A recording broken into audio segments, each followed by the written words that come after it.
All right, welcome back to another special episode of Two Guys Talking Sports. We're joined by a special guest today. We've got Coach Keith Coward, the head baseball coach at Dillon High School, but he also did play some college baseball at Erskine, the Flying Fleet. So I thought it would be a good idea to have him on the show, just because where we're at in college sports, with NIL, transfer portal era, you hear a lot about it from the football perspective. And, you don't really hear too much about how recruiting happens on the baseball level, especially because you don't get a lot of hype or maybe not hype, but, recognition like high school football recruiting gets. So, Coach, thank you for joining us today.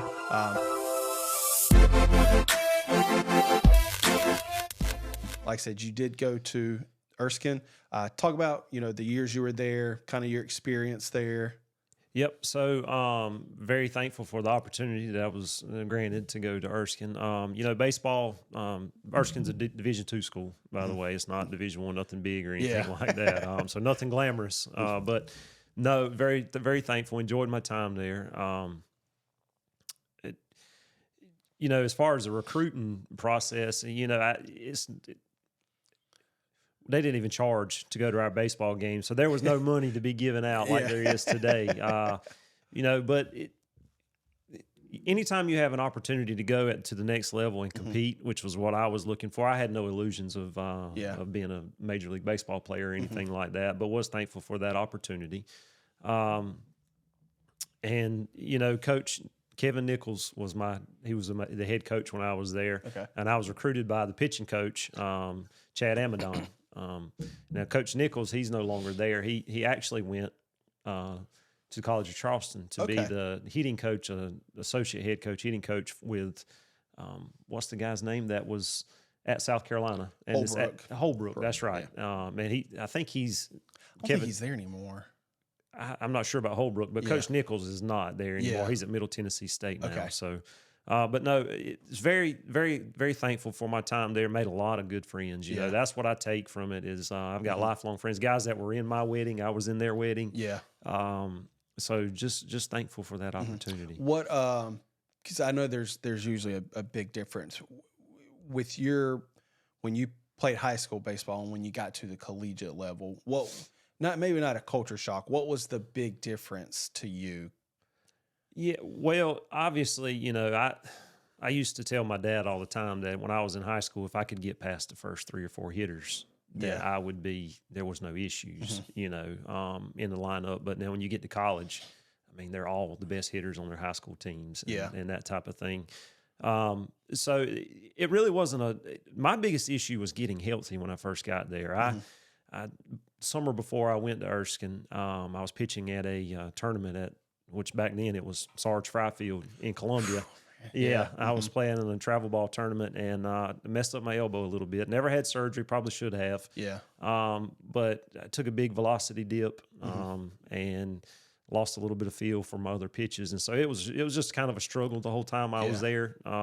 But you feel like I'm going to graduate in 4 years. Yeah. And I'm not staying around for a 5th, so I'm not going to have surgery and miss a year of playing because I'm not going to be here to ever get it back. And so, that's kind of where that was. But as far as, it's any level.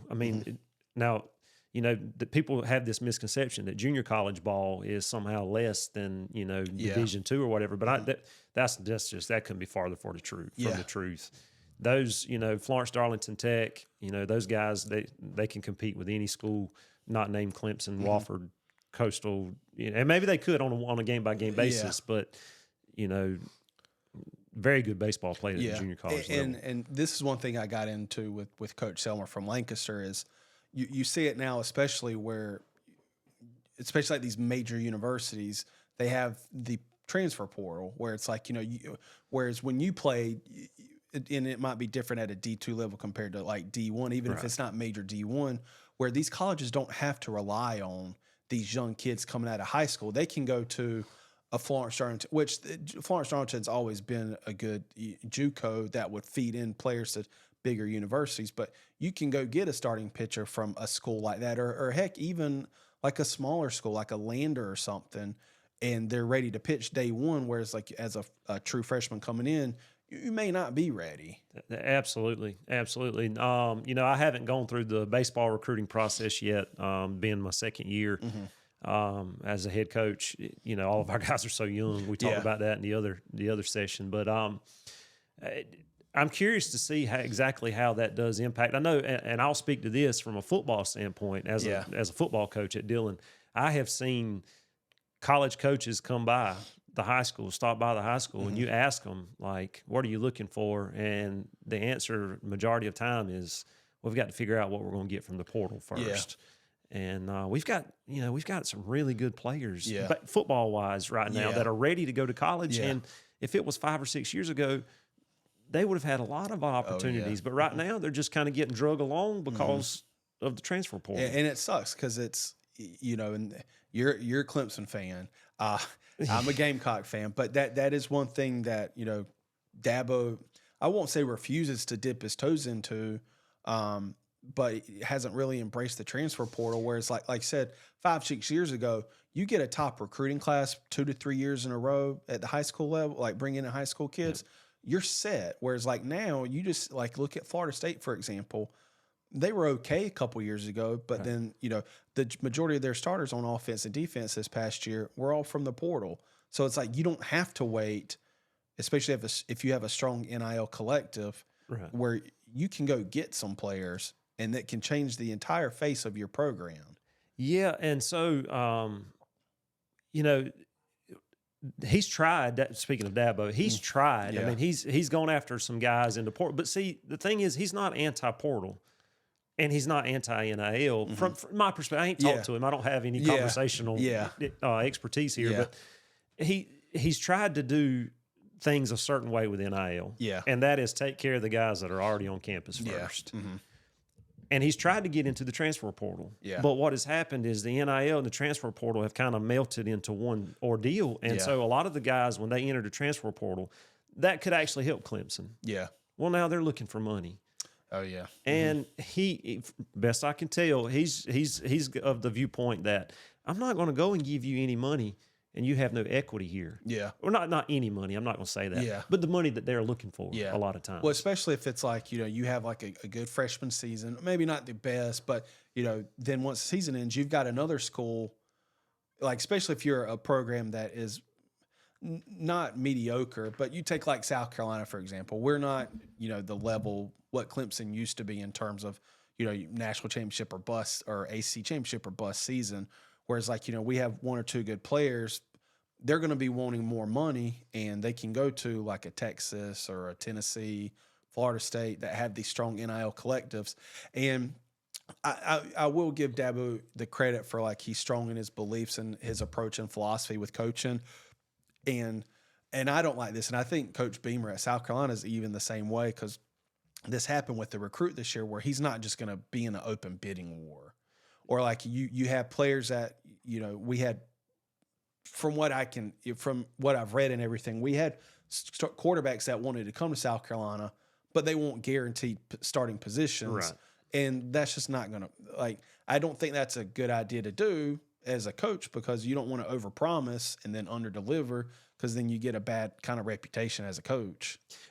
Well, that goes against everything we stand for as a coach. Yeah. And I'll speak broadly with that, but how do you stand in front of your team and say, "Hey, you guys work hard. You're number 3 on the depth chart, and you work hard, and you'll have an opportunity to go up." Yeah. When you're just promising guys that have never practiced a day for you starting positions, and so no, I can credit to Coach Beamer for being that way too because I can't do that. Yeah, because like I said, it's and he was even public in saying this. He's like, we had players wanting to come here, but they want X, Y, and Z to come. He's like, listen, I'm never guaranteeing anybody a starting position. You can come in and work for it.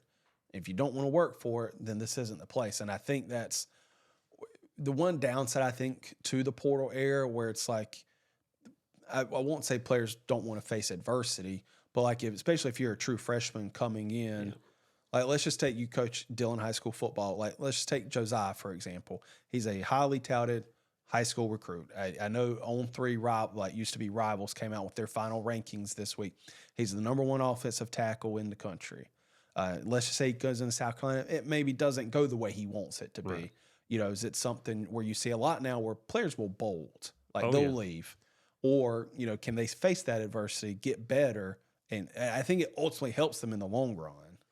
Yeah, well.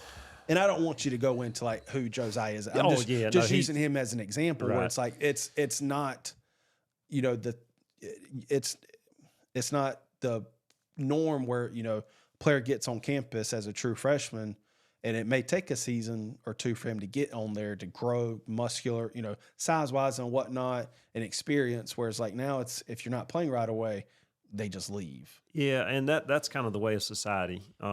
You know, I can sound like an old curmudgeon when I say this, but that's everything with society. I mean, you know, we want what we want, and we want it now. Yeah. And we don't want to wait for it. You know, we want the promotion now. Yeah. We want the big paying job now. Yeah. And you know, just as a society, we just don't want to work for things. Now that's painting with a broad brush, and that's certainly not true for every situation. Exactly. But what you do see is you know, college football there is a reflection of what you see in society. And for kids that, you know, far be it for me, you know, to cast aspersions on kids and stuff, but when it's easier to go and say, well, I'm gonna go over here than it is to say, no, I'm gonna stay here and I'm gonna work. Yeah. And you could probably tell I'm not a fan. I'm okay with the NIL for what it is. I'm okay with transfer portal. Yeah. But I think they completely messed up college football when they introduced both at the same time. Yeah. And my thing is, me and our regular show that will be out next week, we're going to get into this because there's some big news that kind of broke yesterday. And, you know, and you've seen since kind of this season ended where, you know, Florida State's under investigation, Florida's under investigation, Tennessee's now under investigation.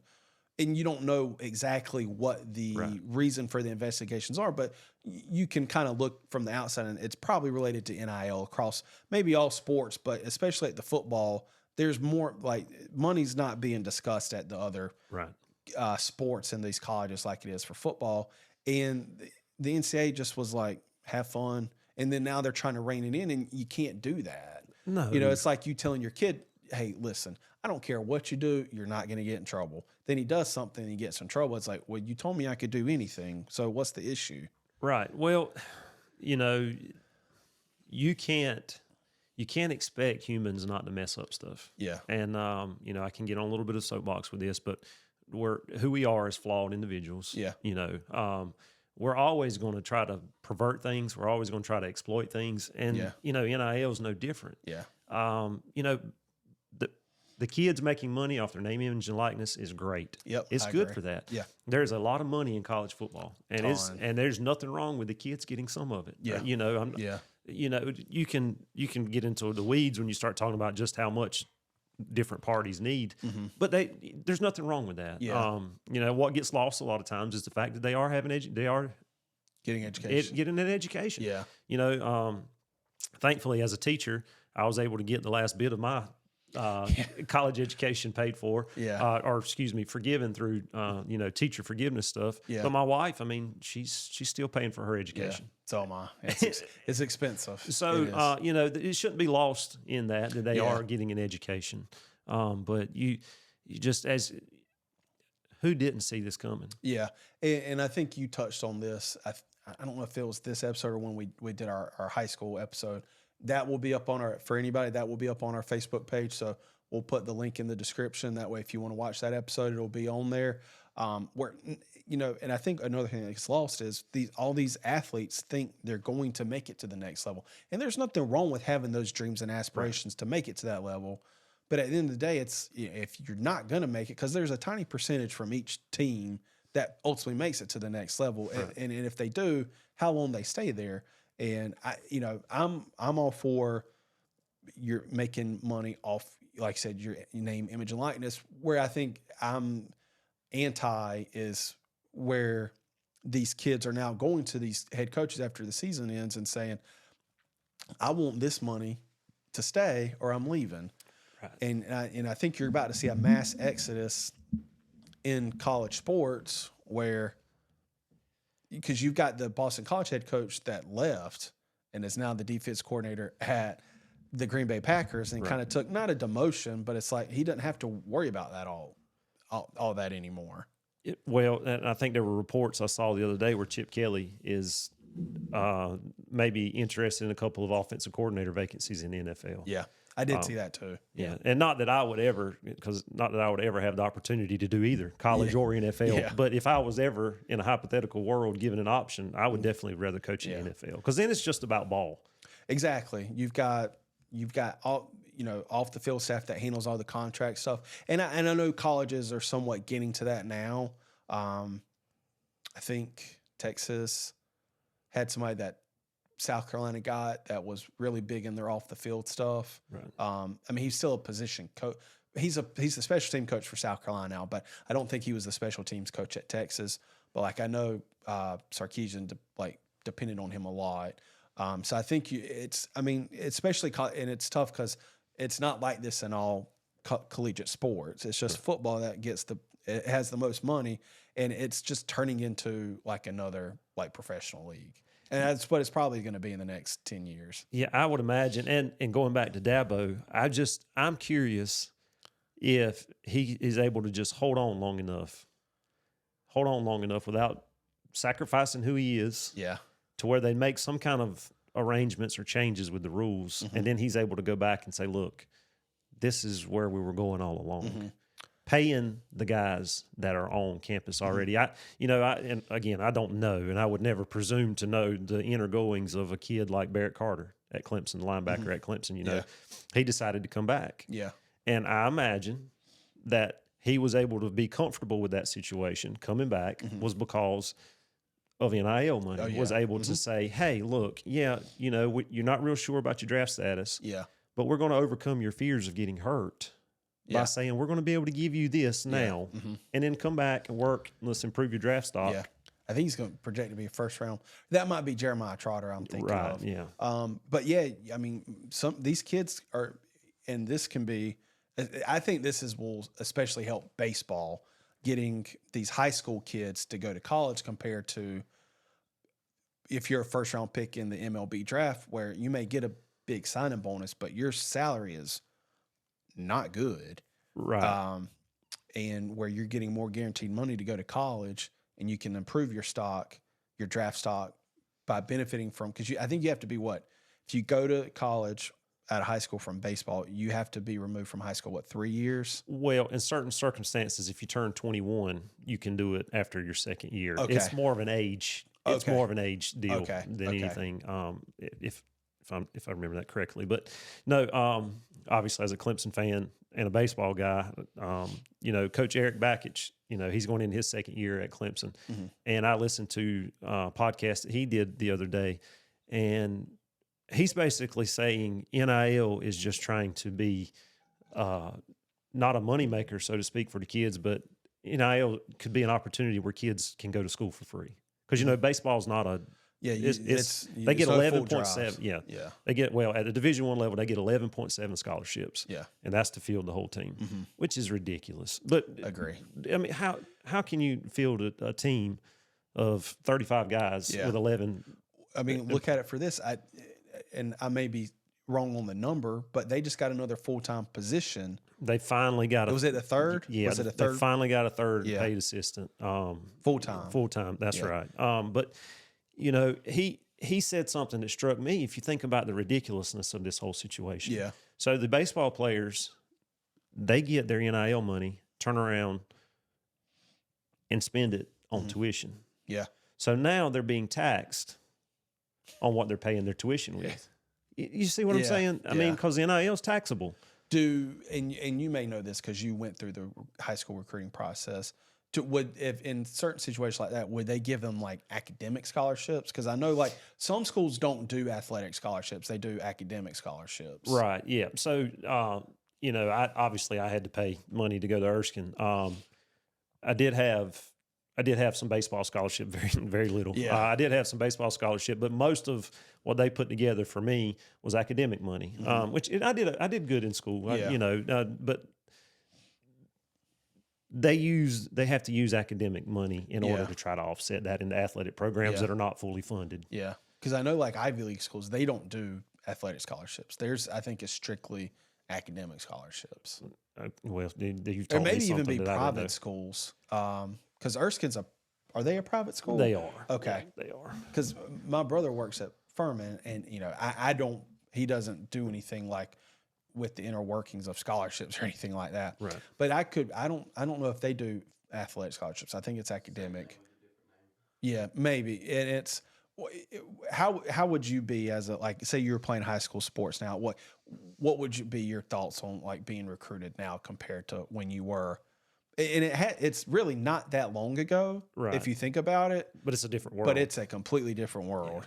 Yeah. So, well, first of all, I would hope that I would be a player that would have an opportunity. Yeah. And sometimes, we're limited in what we can do by the opportunities that are presented themselves. If hypothetically speaking, if I was a player that was good enough to have multiple options, you would absolutely have to. We sit here and we criticize NIL and we criticize the transfer portal and that type of stuff, but you would be insane to not consider to make decisions. But now you would hope that as a parent that you would make sure your kids understood that it's not strictly a financial decision. Yeah. You need to go somewhere where you're comfortable. Yeah. And, if ball doesn't work out, well, I can still go to school here. Yeah. You understand? But but you can't take that out of the equation. Yeah. I mean, It's because especially like you said, not everybody's from the same background where it's like, they may have not had certain opportunities, and like this money can help whatever, stuff back home. Right. You never, and it's that's the one thing I do like about it, because you can make money off your name. right. But I think where I think it gets muddied up at is you have people in these kids' ears maybe that don't have their best intentions in mind. Oh, They're just absolutely. looking at it from like a financial standpoint, like, oh, you're getting $1 million at Clemson. Well, guess what? Oregon's offering us 2.5, which is not true. Like, Right. I think nobody truly knows what these kids get paid. But they could say, hey, they're offering us this, but the grass isn't always green on the other side. Well, you may be getting more money, but you may hate being out there. And I think sometimes they see the smaller picture, like, oh, this is what I get, instead of the bigger picture. Yeah, but that's part of life. Yeah. That goes into it. I mean, you go into a whole myriad of directions with that. Yeah. But part of that is growing up. But you touched on, handlers and stuff like that. Yeah. I laugh all the time because, I follow Clemson recruiting closely, and the very website, won't give them any. We'll give you guys all the No, compete with that. But I anyway, give people credit. So, but there's always a saying on there. There's a saying, well, this isn't a recruitment that Clemson typically wins. Yeah. And typically, what I've come to understand that is there's people involved that typically. It's a bidding war. Yeah, that's all it is. And not to say that Clemson doesn't have an NIL program or whatever that they use, but when NIL is the leading factor, that's typically a. There was a recruit that was transferring from Vanderbilt, and this is all just from the website that I follow. It's 27 Sports. So this is just what insiders saying. You have no way to prove any of this, but he committed to South. He came for his visit, committed, and I'm paraphrasing, but like the coaches asked him, like, "Hey, are you taking any other trips? Taking any other visits?" And from what I was told, because there's like one school in particular, which is where he's at now. Right. Like, are you going to visit there? And they're like, no. Well, he went behind. This is just what was reported. Right. He went behind their back, went to Boston College, got an NIL offer, and then took that offer back to South Carolina and tried to leverage it for more money. Right. Now that's, it could not be true, but that's what insiders are reporting. And the coaching staff were like, no, we're not doing that. Right. And I love that. Like, and I don't follow any other team like I do South Carolina with recruiting. So like this could happen at every other school. I don't know.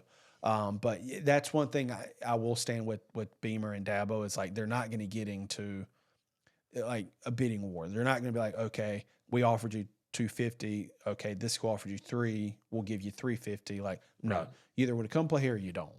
Yeah, and that's why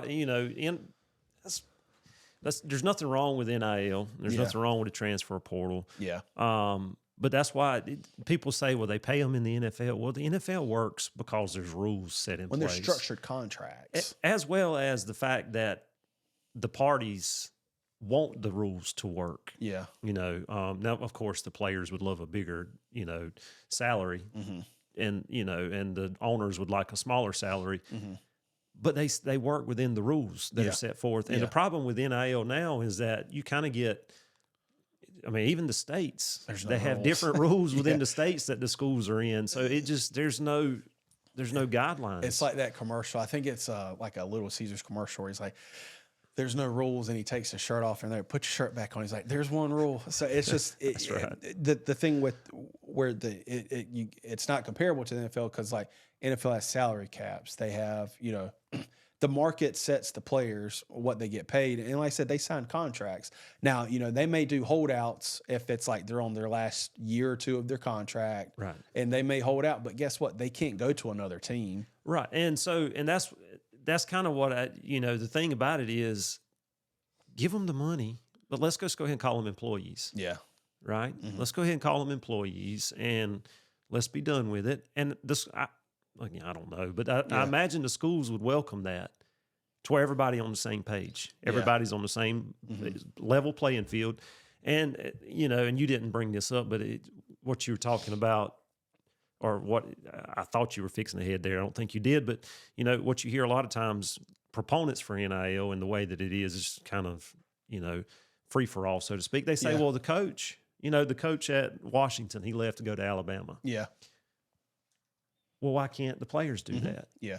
Well, my thought process with that is, what did Alabama have to pay to Washington when he left? Yeah. They're getting buyouts. reimbursed. There's buyouts for that. Yeah. Right. It's not like Washington got left high and dry. Yeah. And, when these kids leave, what?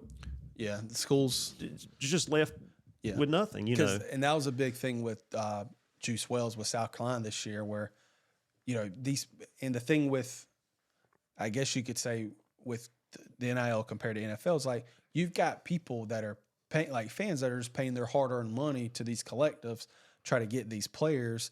And, and unfortunately Juice Wells was hurt this year, and you can speculate whether if he was 100% healthy or he could have played. You don't know. Right. But then he just leaves, and it's like, okay, well, as a fan, especially if you're somebody who, may not be the richest person on earth and you maybe not live paycheck to paycheck, but you're like middle class and you spent, $100 a month to this collective, trying to keep this player, and then they just leave. Whereas like, when Saban retired and, they were going through all the speculation about who was going to get the job. And I know Dan Lanning at Oregon was a name that was brought up. His buyout was $20 million. Right. And these universities are getting smarter now because when they had Mario Cristobal before Lanning, he bolted to Miami, and I don't think his buyout was that high. Right. These universities are smarting up now. I don't know if you can add a buyout. It's complicated, but where I think it's ultimately going to go, and this kind of broke late yesterday, where the SEC and Big Ten are kind of joining together to create, like the athletic directors for university presidents are all getting together. Ultimately, I think this might just be for football, but within the next 10 years, I think college football is just going to be an entity on its own. Yeah. And I think that's the only way you can do it, though, because the NCAA's already shown, and this predates NIL and transfer portal, their way of guiding and, monitoring, enforcing rules is just all over the place. Well, I, for one, look forward to the day that I think it would be better for football. normalcy. I think it would be better for college football. Yeah, no doubt. I wish Steven was here. I'm a Cowboys fan too. So, oh God, yeah, jeez, yeah, I know. So, jeez, yeah, I know. I get it. Can we end this interview now? But there have been multiple times when I have thought, just through frustrations with different things, I'm like, I think I'd just rather just follow the NFL. I'd rather just spend my time and efforts on the NFL. Yeah. Not money I'm a guy that I'll go to. We went to the North Carolina Clemson football game this Y'all went year. to the bowl game, didn't you? And we went to the bowl game. So we do spend money, but we don't contribute money to the. You're talking about the NIL. I will not contribute money to that. Yeah, I not that I would never say never, but I don't see the need to. Right. So, but at the end of the day, when it just gets so frustrating. There was a chance that Antonio, a receiver that Clemson had, there was Williams. There was a chance that he was leaving to go to. There's all kind of rumors, but I don't know that. It's a rumor. I don't know that. But when there's a lot of smoke, typically there's a fire. Yeah. But there was a chance that he was going to leave and go to Ole Miss, and I'm just thinking, you didn't hardly play this year. Yeah. Mm-hmm. But as a fan, it's very frustrating. Now, it's not for me to say what he should do with his career, exactly. or his wallet, so to speak. But it gets so frustrating. But us as fans, especially if you're wanting it to go this way, you have to you have to be able to deal with the negatives, which is fans have every right to be upset when you have these universities and coaches saying, well, we need more money, yada, yada, yada. Well, then we're getting, and not saying getting outbid, but we've got players leaving. And there's all kinds of rumors. I know, at least from, just reading the websites that I do, that kind of the damage control Beamer and his staff had to do this offseason with a lot of players. Yeah. And I was watching a podcast there saying Booger McFarland was talking about he's like, I want there to be a huge difference between college football and pro football. He's like, I look forward to, and I'm the same way. I look forward to getting up on Saturday, drinking some coffee, watching all the different types of game days, stuff leading up to the games. Right. Where you don't really have that with NFL. I mean, you have your pregame shows, but not like college football. I want there to be a huge difference in the pageantry Absolutely. of college sports compared to professional sports, because there's a huge difference, and it's probably going there in the next 10 years. So, we'll see. One thing I do want to touch on, because you mentioned this earlier, you are a high school coach. You haven't really kind of experienced this yet as a high school baseball coach. Right. But what would you tell your players? And you coach football. What would you tell your players as giving guidance going through the recruiting process now? Right. Well, you did kind of ask that question earlier, and I probably didn't answer it, so that was my fault. There's probably different ways to answer. Yeah. So the thing that you would always tell them, and I'll steal this from Coach Roller. He says this is that you need to be, wherever you decide to go, it needs to be comfortable. And like I said earlier, what happens when football is not an option? Yeah. You could get hurt. You could, but you still need to be going to school. Yeah. So I would lead with that. And different situations are different for each. Some kids want to get away. And if that's the case, more power to them. Some kids want to stay closer to home. Some kids have to stay closer to home for family reasons and that types of things. Yeah. So each situation is different, but I would encourage them, one, to go through the process. If multiple options are on the table, you need to look at all the options. Oh yeah, for sure. And sometimes that can get difficult for kids. Being able to travel and being able to financially go check out places and stuff. So as much as it is feasible, I would encourage them to look at all their options. Yeah. And, me personally, what I would tell them, my biggest thing would be to pray about it. Yeah. I'm a big believer that God opens doors, He closes doors, and, where you're supposed to be is where you need to be. Agree. And if you pray for that guidance, he'll let you know where it is that you're supposed to be. For sure. So that would be my first thing, but that is not really what you were asking for, looking for. But but it all encompasses guidance you give these young kids. Right. Yeah. And I know some people probably frown on it and they say you're a teacher, coach, you shouldn't be giving that type of advice or whatever. But that's who I am, man. But that's your job as a coach. Yeah, well, I'm just saying, some people may take offense to me saying you need to pray about it and that type of thing. But no, that's who I am. Yeah. I mean, I've got to be who I am. Yeah. And first and foremost, you got to lead with faith, and that would be what I would encourage the kids to do. Yeah. So. Yeah. It's a crazy world. I mean, in terms of, collegiate athletics and what it's come to. Hopefully it can all kind of, the ship will get righted within the next decade or so. I think it will. It will, unfortunately, I think, end up where it's just you have all the other collegiate athletics and then there's football. Because you look at it, you've got a lot of these schools making decisions just based on football that affects other sports. Where you've got USC, like Southern Cal, entering into the Big Ten. Yep. But like but it's just for football purposes. But you've got like softball, where like most of the teams in their conference are along the West Coast. Well, now they're going to be going to Ohio or Michigan, and sometimes these parents, because that's these other sports aren't the money makers and sometimes parents just can't afford to do all of that. Absolutely, but one of the things that gets lost in all this is the student part. Mm-hmm. And we can talk about the transfer portal. Yeah. Well, if the NCAA cared anything about these kids, then they would put limitations on these transfers. Yeah. Because, just because you pass a class at Clemson and you want to transfer to South Carolina, and this is a hypothetical situation, but let's not even use South Carolina because that's the in-state school. Let's say Georgia. Yeah. You want to go from Clemson to Georgia. Mm-hmm. Well, there's no guarantee that Georgia's going to be able to accept all your credits. Yeah. So if you allow these kids to continue to transfer, mm-hmm. you're just prolonging their ability to graduate. So, because I know like you get one free transfer as an undergrad. I think there's different scenarios. Like if your coach, like if you committed to play at Clemson under Dabo, and then like after your first year, Dabo leaves, then I think that transfer doesn't affect your first like real transfer. That's maybe. Right.